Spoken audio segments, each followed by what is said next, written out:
अब जहाँ पर पार्ट 1 का एंड हुआ था वहीं से पार्ट 2 स्टार्ट होता है। वही न्यूज के टॉनी ने एक्सेप्ट कर लिया है कि वही आयरन मैन है। किसी के टीवी पर चल रही होती है और जो आदमी इसको देख रहा होता है उसका नाम इवैन होता है। ये न्यूज देखते ही इवैन के फादर की डेथ हो जाती है, तो इवैन कहता है कि मैं आयरन मैन से बदला लेके जरूर रहूंगा। तो वो भी एक छोटा सा टूल तैयार करता है जिससे वो अपना ड्रेस बनाने वाला था, क्योंकि वो आयरन मैन से फाइट करने लगा था। अब कई दिन बाद इवैन का ड्रेस तैयार हो जाता है और वो उसे नाम देता है व्हिपलैश। उसमें ये पावर थी कि वो किसी भी मेटल को काट सकता था। फिर हम देखते हैं कि 6 महीने गुजर जाते हैं और टोनी कुछ लोगों से स्पीच कर रहा होता है। उसने अपना वही ड्रेस पहना होता है। वो बताता है कि मेरे फादर का ये ड्रीम था कि वो एक सिटी बनाए जिसमें एडवांस बिल्डिंग्स हो और काफी अच्छी टेक्नोलॉजी हो, लेकिन वो तो अपना ये ड्रीम पूरा नहीं कर पाए। अब मैं उनका ये ड्रीम पूरा करूंगा। और वो अपना ड्रेस सबको दिखाता है कि ये ड्रेस मेरी हेल्प करेगा। टोनी ये सब बातें करके वहां से निकल ही रहा होता है कि तभी उसके पास कुछ लोग आते हैं। वो टोनी से कहते हैं कि आपसे कुछ लोग कुछ बातें पूछना चाहते हैं। वो सब लोग ये चाहते हैं कि आप सुबह कोर्ट में आए। वो आपके ड्रेस के बारे में आपसे कुछ इन्वेस्टिगेशन करेंगे। जब टोनी कोर्ट जाता है तो उसे पता चलता है कि वहाँ पर तो आर्मी है। कोर्ट के सेनेटर उसे कह रहे होते हैं कि सूट तो तुमने काफी अच्छा बनाया है, लेकिन इतनी ज्यादा पावरफुल और खतरनाक चीज तुम्हारे पास नहीं होनी चाहिए। या आर्मी को दे दो, क्योंकि वो अपने सोल्जर्स की काफी अच्छी ट्रेनिंग कर सकती है इससे। तो टोनी कहता है कि नहीं, वो ड्रेस मैंने बनाया है, मेरी मेहनत लगी है उसमें। मैंने उस पर कई एक्सपेरिमेंट्स किए और मुझे ही उसको यूज करना आता है। वो मेरा ड्रेस है और मैं ही आयरन मैन हूँ। No one can be Iron Man. कोई आयरन मैन नहीं बन सकता मेरे अलावा। वहाँ पर टोनी का वही ब्लैक दोस्त भी होता है, लेकिन इस पार्ट में उसका फेस चेंज है, यानी किसी और को टोनी का दोस्त बना दिया गया है, लेकिन कैरेक्टर वही है।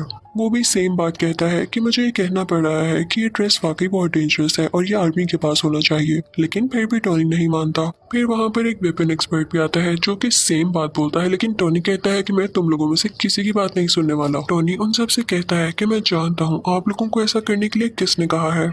इनफैक्ट वो आदमी इसलिए चाहता है कि आप लोग मेरा ड्रेस ले लें, क्योंकि वो खुद ऐसा ड्रेस नहीं बना पा रहा। उसने मेरी कॉपी करके कई ज्यादा ड्रेसेस बनाए हैं, लेकिन वो उस काम के नहीं जो कि मेरा ड्रेस है। तो आप लोग उसकी बातों में क्यों आ रहे हैं? मैं आपको प्रूफ्स भी दिखाता हूँ। और टोनी फिर उनको प्रूफ्स भी दिखाने लगता है कि वाकई वो आदमी कैसा है। वो कहता है कि इतना बड़ा वेपन मेकर मेरी ड्रेस को कंट्रोल ही नहीं कर पा रहा, तो आप लोग कैसे कर पाएंगे? इसे सिर्फ मैं चला सकता हूँ और मैं जानता हूँ ये किसी को नुकसान नहीं देगा। सबको उसकी बात अच्छी लगती है और फिर वो वहाँ से चला जाता है। दूसरी तरफ हम देखते हैं कि इवैन अपना व्हिपलैश ड्रेस कंप्लीट कर चुका होता है और अब वो चाहता था कि वो डायरेक्ट जाकर आयरन मैन से लड़ाई करे। दूसरी तरफ टोनी भी अपने ड्रेस को चेक कर रहा होता है। उसके ड्रेस में एक ऐसा कोर होता है जो कि सबसे ज्यादा यूजफुल था, लेकिन यूजफुल होने के साथ साथ वो काफी खतरनाक भी था। उसकी वजह से टोनी की बॉडी में काफी पॉइजन फैल रहा था। उसी दौरान टोनी इस सोच में भी पड़ जाता है कि अगर मुझे कुछ हो गया तो कंपनी का क्या होगा। तो वो अपनी सेक्रेटरी को बुलाता है और उससे कहता है कि मैं तुम्हें अपनी कंपनी का सीईओ बनाता हूँ। ये कंपनी अब से तुम्हारे अंडर है, तुम जिसको चाहो हायर करो। फिर टोनी की सेक्रेटरी, जो कि अब उस कंपनी की सीईओ थी, एक लड़की को इंटरव्यू के लिए बुलाती है, लेकिन वो लड़की किसी कंपनी की एजेंट होती है। फिर हम देखते हैं कि कार रेस हो रही होती है और उसमें टोनी ने भी पार्टिसिपेट किया होता है, लेकिन तभी वहाँ पर इवैन यानी व्हिपलैश आ जाता है और उस पर अटैक कर देता है, जिससे उसकी गाड़ी 2 हिस्सों में टूट जाती है। ये न्यूज टीवी पर टोनी की असिस्टेंट यानी वो सीईओ भी देख लेती है और उसके बॉडीगार्ड से कहती है कि हमें फौरन उसकी मदद के लिए जाना होगा। वो दोनों जाते हैं और टोनी को उसका ब्रीफ केस देते हैं, जिसके अंदर वो आयरन मैन वाला ड्रेस होता है और टोनी उसको पहन लेता है। अब आयरन मैन में और व्हिपलैश में काफी लड़ाई होने लगती है, लेकिन आयरन मैन जो भी अटैक्स कर रहा था व्हिपलैश उनको रोके जा रहा था और कई देर तक ऐसे चलता है। लेकिन तभी आयरन मैन व्हिपलैश पर जोरदार अटैक करता है, जिससे फाइनली व्हिपलैश को डिफीट हो जाती है। व्हिपलैश को अरेस्ट कर लिया जाता है। थोड़ी देर बाद टोनी पुलिस स्टेशन जाता है इवैन से ये पूछने के लिए कि उसने उस पर अटैक क्यों किया। वो आगे से चुप रहता है, तो टोनी उससे कहता है कि वैसे तुम्हारी टेक्नोलॉजी थी बड़ी कमाल की, तुम अगर ये आर्मी को बेच देते तो तुम काफी अमीर हो सकते थे। और ये कह के वो वहां से चला जाता है। फिर हम देखते हैं कि एक और आदमी आता है जो कि सेम टू सेम इवैन के जैसा था, इवन उसका यूनिफॉर्म भी। वो दरअसल जेल में इसलिए भेजा गया था ताकि उसको मरवाकर लोगों को ये शो किया जा सके कि इवैन मर चुका है। और एक आदमी जो कि बहुत बड़ा गैंगस्टर था असली इवैन को रेस्क्यू कर लेता है, वहां से निकलवा लेता है। सबको यही लग रहा था कि इवैन मारा जा चुका है, क्योंकि उन्होंने वहाँ पर ब्लास्ट करवा के नकली वैन को मरवा दिया था।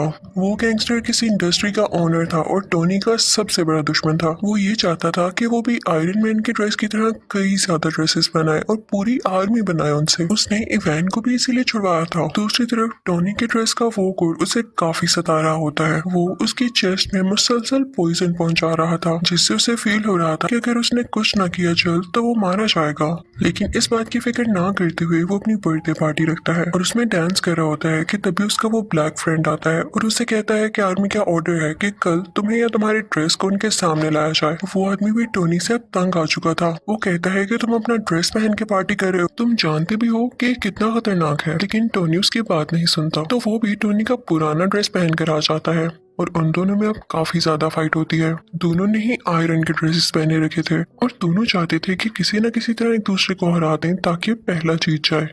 अब दोनों अपने अपने हाथ से लेजर निकालने लगते हैं और एट अ टाइम लेजर निकलने से दोनों लेजर्स आपस में टकरा जाती हैं और बहुत बड़ा ब्लास्ट होता है।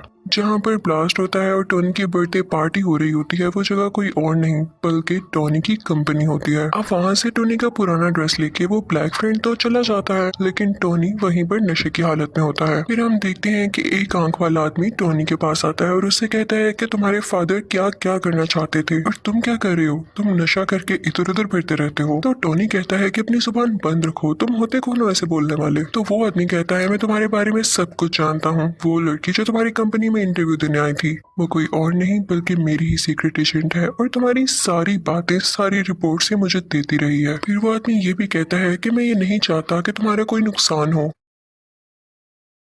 मैं चाहता हूँ कि तुम और ज्यादा अच्छा एक ड्रेस बनाओ जिससे पूरी दुनिया को फायदा हासिल हो और मेरे पास तुम्हारे फादर की कुछ चीजें भी हैं, चाहो तो उन्हें मेरे से ले सकते हो। टोनी उस एक आंख वाले आदमी के पास से वो सारी चीजें ले आता है तो उसे पता चलता है कि उसके फादर जो सिटी बनाना चाहते थे वो उस टूल की मदद से बनाई जा सकती है। वो उस पर पूरी तरह से रिसर्च करने लगता है। वहां पर उसको कोड का पूरा डिजाइन भी नजर आ जाता है। वो उस पर थोड़ी सी और रिसर्च करता है और काफी चेंजेस करने के बाद बहुत ही ज्यादा एडवांस टूल बना लेता है। न्यू एलिमेंट को खोजने की तैयारी लग जाती है। इस काम को करने के लिए वो प्रोसेस स्टार्ट कर देता है।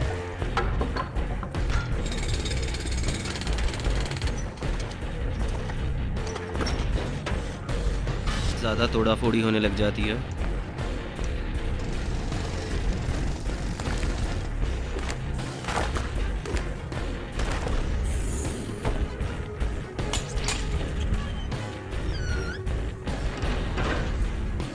बहुत सारे इक्विपमेंट्स लाए जाते हैं, बहुत सारी तैयारी की जाती है।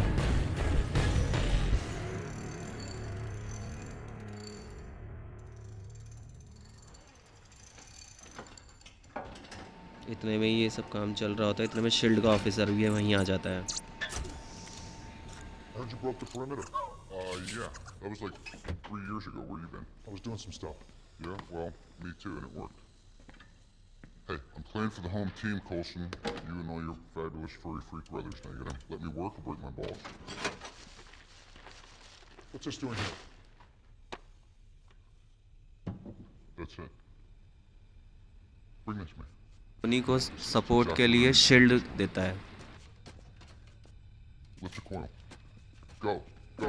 Put your knees in it. There you go. And drop it. Drop it. Perfectly level. I'm busy. What do you want? Nothing. Goodbye. I've been reassigned. Director Fury wants me in New Mexico. Fantastic. Land of enchantment. So I'm told. Secret stuff. Something like that. और उसे all the best कह के वो वहाँ से जाने की तैयारी कर लेता है। I need you. Yeah.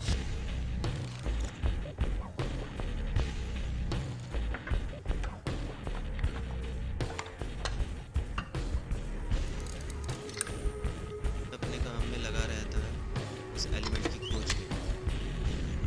Initializing the prismatic accelerator.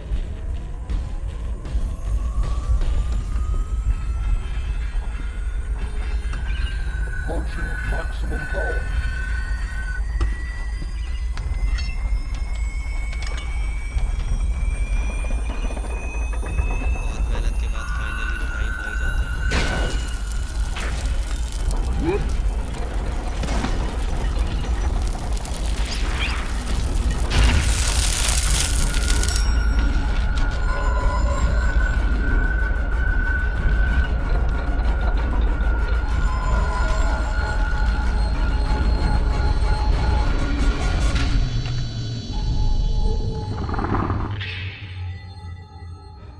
Event की तरफ देखता है।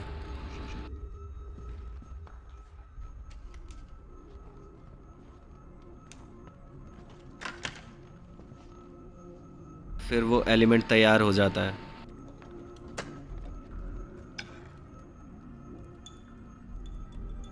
Congratulations, son. You have created a new element.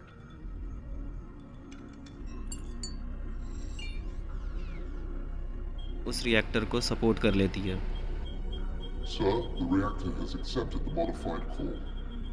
I will begin running diagrams. उसे इवेंट की कॉल भी आती है जो कहती है कि मैंने तुम्हारे दुश्मन के साथ मिलकर एक काफी अच्छा ड्रेस तैयार कर लिया है। मैं वेट करूंगा उस दिन का जब तुम और मैं आमने सामने होंगे और देखते हैं कि कौन जीतता है। इन लोगों ने वो ड्रेस किस तरह से तैयार किया। टोनी का वो पुराना ड्रेस जो कि टोनी का दोस्त आर्मी के पास ले गया था।